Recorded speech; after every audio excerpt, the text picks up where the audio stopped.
Ayan yung ating si Mystica na Better Globe, Better Philippines. Hello!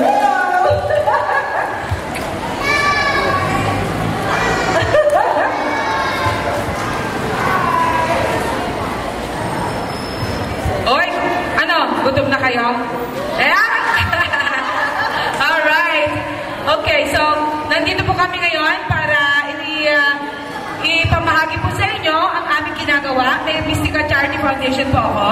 At ang aming programang Mystica's Mystic Moments with Juve de Guzman featuring Better Globe, Better Philippines. Yes. Okay? So, lahat po yan ay mapapakinggan every Saturday, 1:30 p.m. to 2:30 p.m. Pero bago po ang lahat, gusto ko pong batiin at pasalamatan ang ating pong bisita ngayon. Wala pong iba kundi si Pastor Tony Aglang sa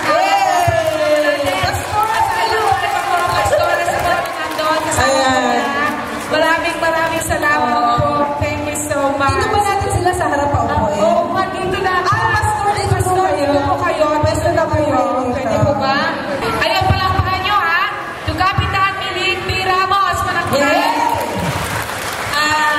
Secretary George Zuniga. Palakpakan. Ayan. Ating Treasurer Pedro Lusuegro. Palakpakan. Ayan. At ang atin po mga kagawad. Ayan. Isa-isay natin palakpakan ha. Tony Ramos. Ayan. Mr. Romel Serafico. Okay. Miss Nelia Cosme. Alright. Jywin Gonzalez. Ayan. Lester Aranda. Robbie Clavecillas. And the last but not least, Ricardo Antonio. And of course, ang ating guest officer, Kenneth Caro. Alright. Walang pa natin ang buong barangay. Okay, mga kaibigan, bago natin ipagpatuloy, kung pwede po, magbibigay ng mensahe ang ating pastor ng Kamakop Church sa Las Piñas. Ayan, sa Uniwide. Alam niyo yan, di ba? Okay. Ladies and gentlemen, how about a big hand for Pastor Tony Aglang. Alright. Magpasalamat tayo kay Lord dahil ipagkaloob ni Lord itong araw na ito upang pasalamatan siya. Meron tayong mga pagkain at saka pasalamatan natin na ginagamit si Sister Mystica para sa pagpakain sa atin. Pero bago ang lahat, siguro mas maganda itawagin mo isang pastor, si Pastor Tagyam. Meron tayong mga pastors na kasamahan ko. Si Pastor Jonathan Netan, si Pastor Oy. Ito, baba kayo, baba. Okay. Para sa pambungad na panalangin, inayaan ko pang lahat, tumayo tayong lahat para sa opening prayer. Aming mga kapatid, mga kababayan, mga buong barangay sa ngayon po ang pagkakulungan ito upang magsabog ng liwanag sa maraming sulatan at tulong spiritual physical na kalagayan. Salamat po Panginoon sa mga yung lobby siya ay mangarap ng kaya na yung hapon. Talagang we pray for our barangay obtain, our mayor, our people, ang Panginoon. Ako po ay nagpapasalamat. Of course, si Sister Mystica at ang Mystica Charity Foundation at ang Better Globe. Nakita ninyo may mga suot dito yung Better Globe. Yung Better Globe ay pagtatanim ng kahoy. In fact, ang aming church ngayon ay nag-enjoy na ng punong kahoy at saka may mga donations, no? So, praise God kay Sister Mystica. Siguro mamaya meron pa pang palmaliwanag tungkol sa Better Globe. So, lalanin ninyo, merong siguro one of these days, pupunta kami sa inyong lugar at challenge kayo tungkol sa Better Globe, okay? Now, short Bible study or Bible story. Gusto ko pakilala sa inyo si Pastor Benoy. Magandang gabi. Umaga pala. Bakit ko sinabi na umaga? Sapagkat lagi tayong handa sa Panginoon. Sino nagmamahal sa Panginoon Isus dito? Wow! Mahal kayo po ng Panginoon.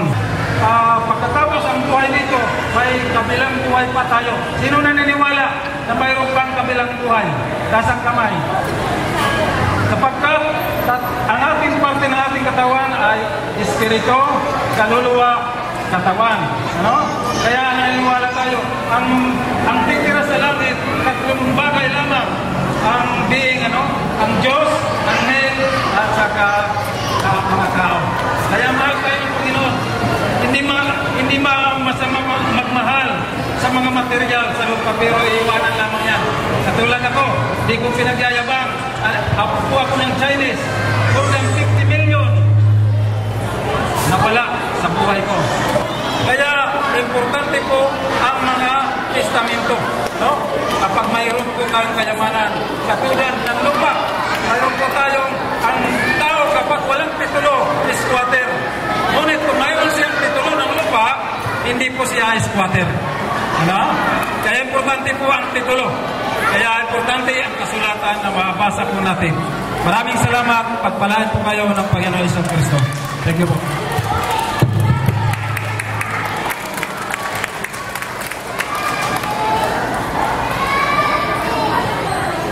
Okay, mga anak, gusto ko lang po ang sabihin na nandito rin po ang pamilyang Coronel para alayan po tayo ng mga iba't ibang entertainment. Yan, mga artista po natin ang mga yan. And of course, palakpakan naman po natin si Miss Juve de Guzman kasi siya po ang aking partner, okay? At sigurado magbibigay din po siya ng kanta sa atin. At ako din. Kaya huwag ka kayo maalis, ha? In the meantime, enjoy niyo yung pagkain ninyo. Yan, courtesy yan na Mystica Charity Foundation at Better Globe, okay? Ang Better Globe, Better Philippines, ito po yung programa namin sa DWBL na sila po yung sumusuporta rin sa Mystica Charity Foundation. Kaya in every donation po na nakukuha namin sa mga donors, hindi lang po sa sila yung nagdo-donate. Later on, nagtatanim po kami ng mga trees sa Kenya, and of course, ipapamahagi rin namin ang kikitain ng trees na yung later on. Kaya kung sino man nag-donate, maibabalik po yung pera nila ng 12.25 times. So, ibig sabihin, ito yung tinatawag na charity system with interest. Kasi usually po, pag nagdo-donate tayo, wala nang maibabalik sa atin, di ba? Pero dahil po sa system namin, na kung sino mag-donate, mabibigyan po sila ng gantimpala later. Okay. Si Kapitan Niling, palakpakan po natin si Kapitan Niling Ramos. Maraming salamat po, Kapitan. At kung pwede po, magbigay po naman po tayo ng mensahe sa ating mga anak ko dito. Pwede po ba, Kapitan? Ha? O kaya any representative po, pwede po ba? Para at least naman po, malaman na tinapos namin po kung anong mensahe para sa inyo po, mga anak natin. Okay? Kasi nandito po kami at hikain po namin ay tumulong sa inyo. May pamahagi po sa inyo kung ano naman po ang okay, dalawa pong kapitan. Palapakan naman po natin, Kapitan Reyna Ramos din po. Alright, maraming salamat po sa talagang pagtanggap ninyo po sa amin at pagbibigay po ng opportunity para naman po maipamahagi po namin ang programa namin dito. Salamat po. Thank you po. Ano pong... Okay, ako po si Kapitana Nena Ramos. Dating kapitan po. Ngayon ako si Kapitan Niling na. Okay. Magandang hapon po sa lahat ng mga bata na nandito at mga nanay. Magandang hapon po. At magpapasalamat lang po ako in behalf po ng buong konseho ng ating Barangay Talon-Uno. Maraming salamat po dahil kami ang pinili ninyong maging recipient ng inyong talaga! Ay, grabe! Yes, maraming salamat po dahil napakaganda hong programa ng feeding program.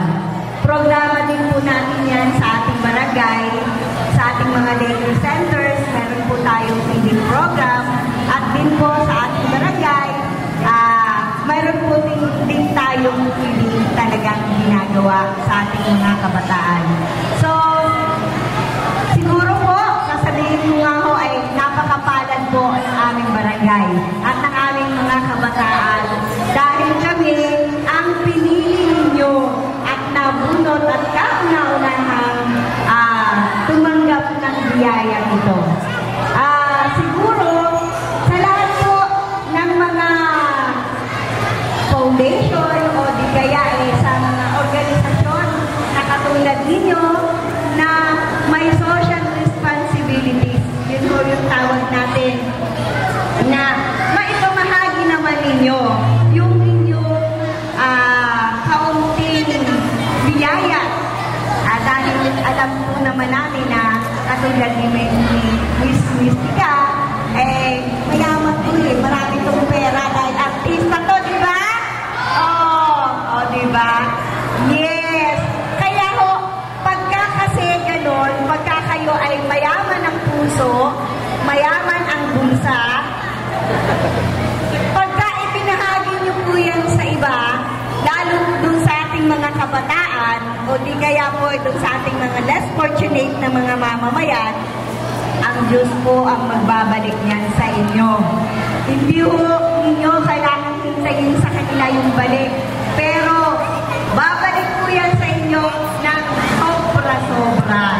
Kaya napakaganda pong gawain ang ginagawa ninyo. Kaya po kami ay lubos na nagpapasalamat dahil sabi nga ho, yung mga kabataan, mga baby ng ating barangay ay ang inyong piling palusugin.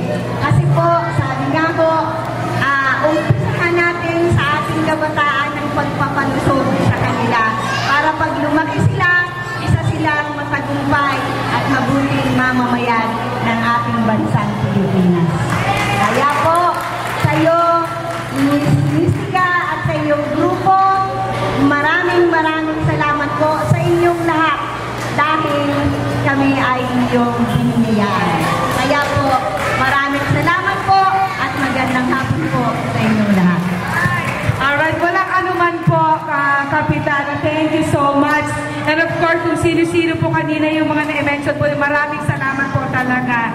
Kasi ginagawa rin po namin talaga ito para at least naman po may pakita namin na kahit hindi po kami politiko, kahit hindi naman po kami nagseservisyo na katulad ninyo, ang isang katulad ko na very ordinary citizen lang ay pwede rin tumulong, di ba? Ayan mga anak, katulad ng po sinabi ko kanina, ito po ang Coronel family. Yeah, palakpakan po natin, Mr. RJ and Miss Andel, and of course to Mr. Ariel Coronel and the family. Thank you so much. And of course, I'd like to thank Erase Placenta. Nakikita niyo po yun? Ayan, kung gusto niyo pong gumanda ang inyong kutes, pumuti, ayan, gumamit lang po ng erase. And of course, kung gusto niyong sumaksi, ayun, Venice Body Form, of course. And Manila Bulletin, di ba? Kayo po ay nagbabasa ng Manila Bulletin. Sila po ang ating mga very generous sponsors po at sila po sumusuporta sa ating Mystica Charity Foundation. Thank you to Mr. Mark Gamboa, Mr. Louie Gamboa, and of course to Ma'am Nats, thank you. And Jackie, thank you so much. Erase Placenta, kayo po. Thank you. Masayang-masaya po kami kasama ng aking pamilya na nandito po kami sa hapong ito para po makisama sa feeding program ni Mystica. And we would like to say thank you sa lahat ng mga nandito ngayon, sa Kapitan. Si Kapitan, thank you very much for accepting this program here in Talon, Uno. So we would like to do our first song. Ayan, dedicated to everybody. Isang pang palakpak, kahit busy kayo. Yeah, thank you very much. And this is my son, RJ. Yun. Si RJ po ay keyboardist ni Mystica yan.